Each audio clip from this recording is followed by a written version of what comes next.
It's 10:20, 4:20 somewhere. So if you got one, spark up.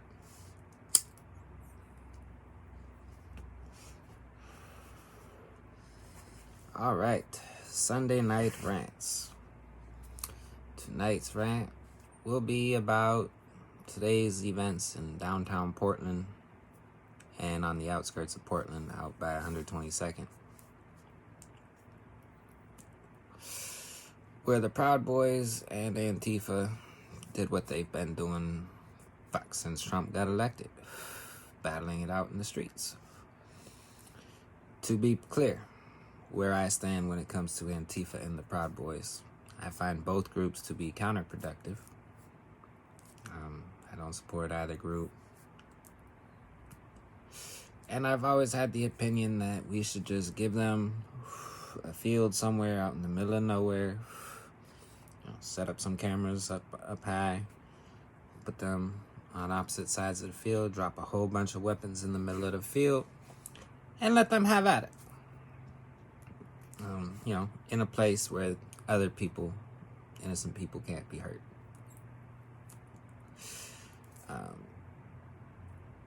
Now, that's where I stand. So I have no bias when it comes to either side. That being said, today was a crazy day. There was clashes mostly out in the outskirts of Portland, but there were also a few little ones downtown, including a shootout between Antifa and the Proud Boys with live guns, live ammunition. One of the shooters was arrested. The others, I don't know how many there were. Only one was caught on camera. However, you could see bullets hitting behind him, so unless they were ricocheting back at him, there was someone shooting back at him. So only one got arrested, which means there's still a shooter out at large. And luckily no one was hurt. In particular, innocent folks. People just living their day-to-day lives.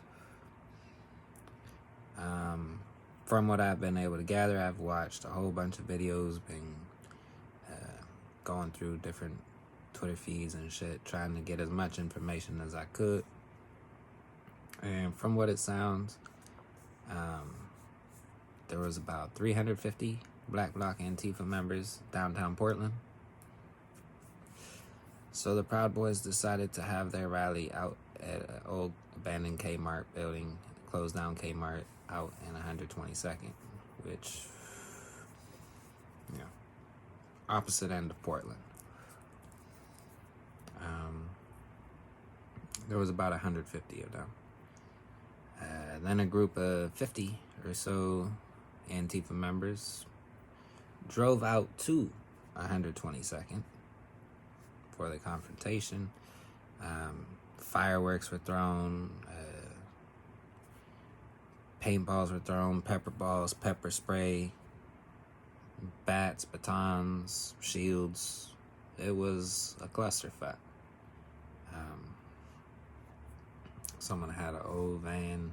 It was an old Metro handicap van. Drove into the crowd.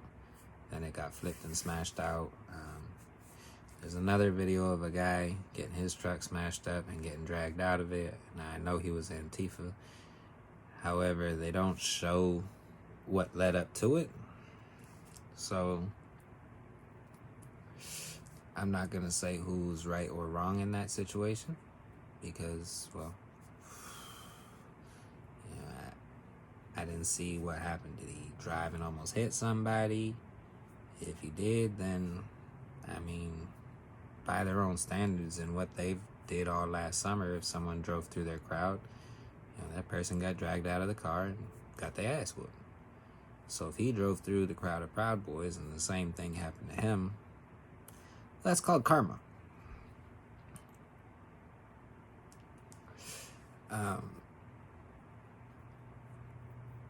And then, then there's the discussions on Twitter.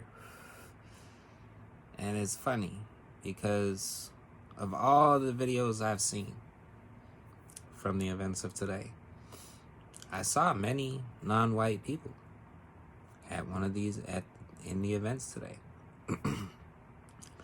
All the non-white people were only on one side of the event. The irony is, it's that side that many people on Twitter are calling Nazis.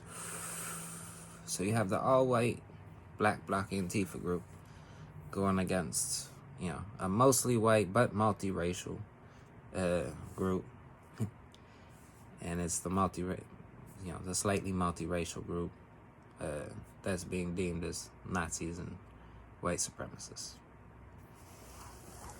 which is just dishonest and absurd. Now, are there people in that group who may be racist? Possibly. I don't really know anybody in that group. However, I have also seen a video from an Antifa group down in Oakland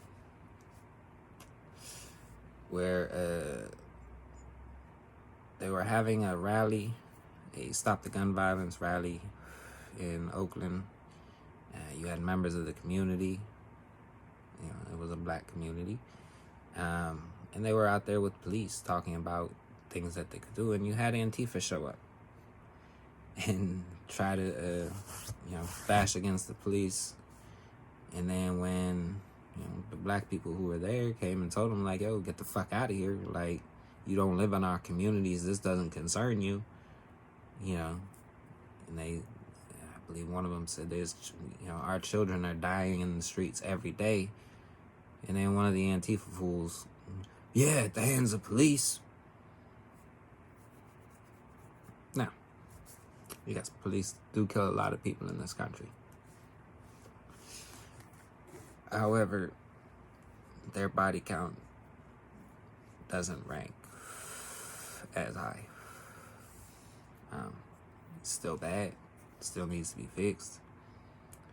But, this was an example of white leftists trying to tell black people, no, we're trying to help you. This is for you. We're doing for you.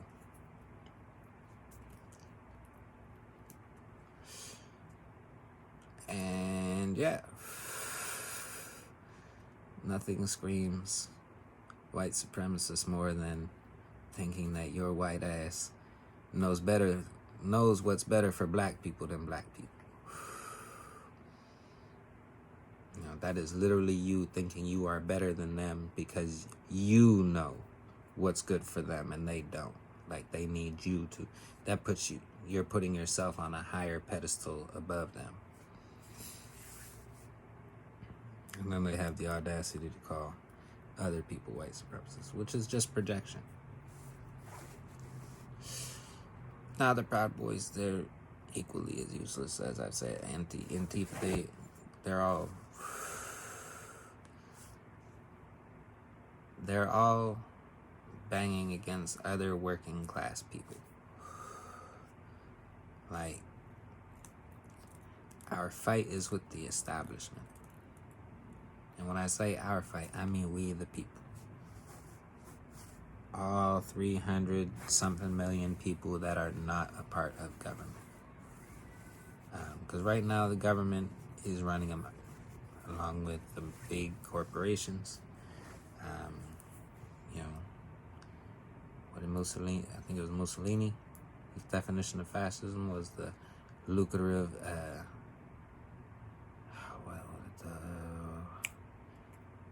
When big business and big government,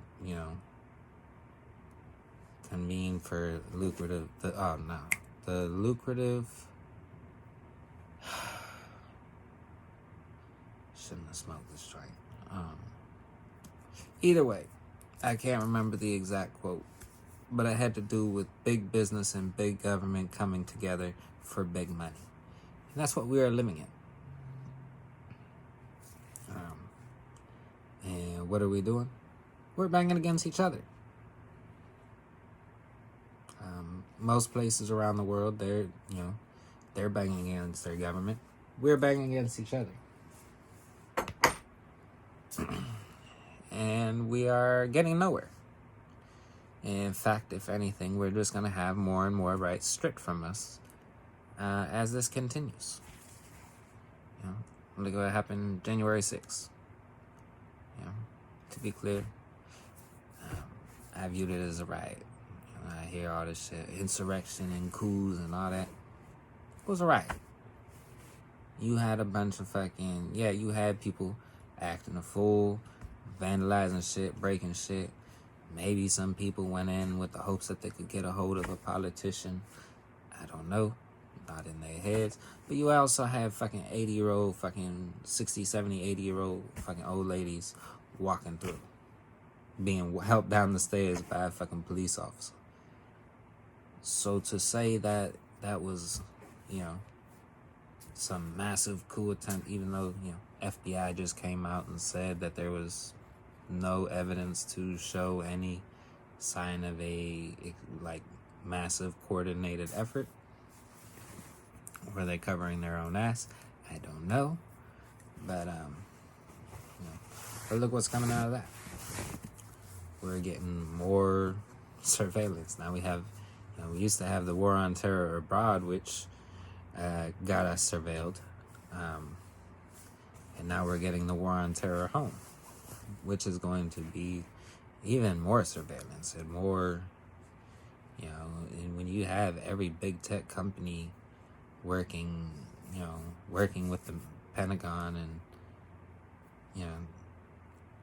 trying to get in on these defense contracts, nobody is safe from that. Unless you get rid of every electronic thing that has any type of remote access, like this iPad, cell phones, anything that can record and watch you. We're in 1984. Orwell just got the year wrong. But we're pretty much there. It's being encouraged for kids to snitch on their parents, which came from 1984. We're being watched. There's cameras on every corner.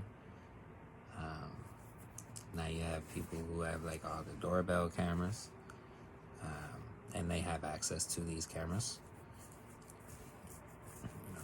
We got our phones, the cameras on those, computers, laptops, iPads, all these things, cameras and microphones. We are being watched 24/7. Unless you live out in the middle of nowhere and don't own these things, then you good. But anyways, like I was saying, so the Proud Boys, they are counterproductive as well.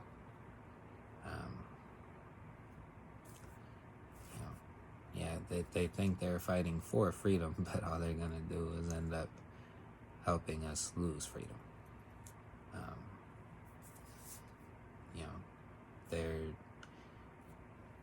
The actions of these two groups is going to lead to a more strict and more tightened down authoritarian measure. I can pretty much guarantee that's what comes down the road. But like I said, this progression of events,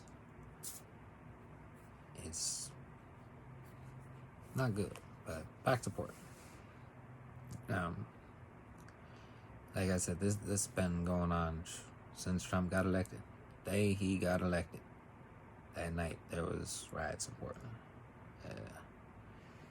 And then a few months later, there was still shit going on, and the Proud Boys came to be. And when the Proud Boys came, so did Antifa. And there was one summer where literally every weekend they were out there just doing dumb shit.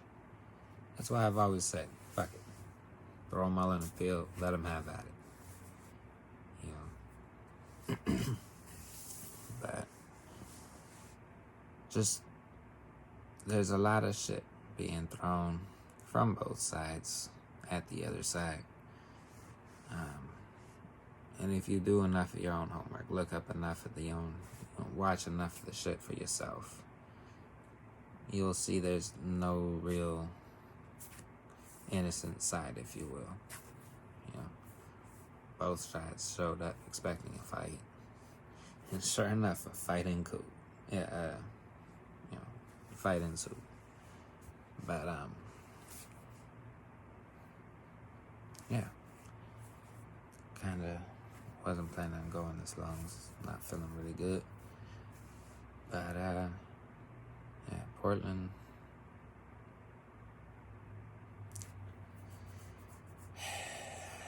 I don't see it getting much better anytime soon. Because I know they just had some clashes a couple weeks ago.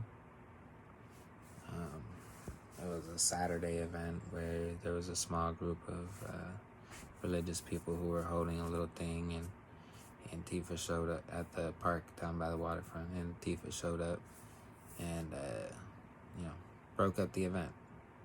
Threw the speaker in the river, smashed everything up, took all the shit.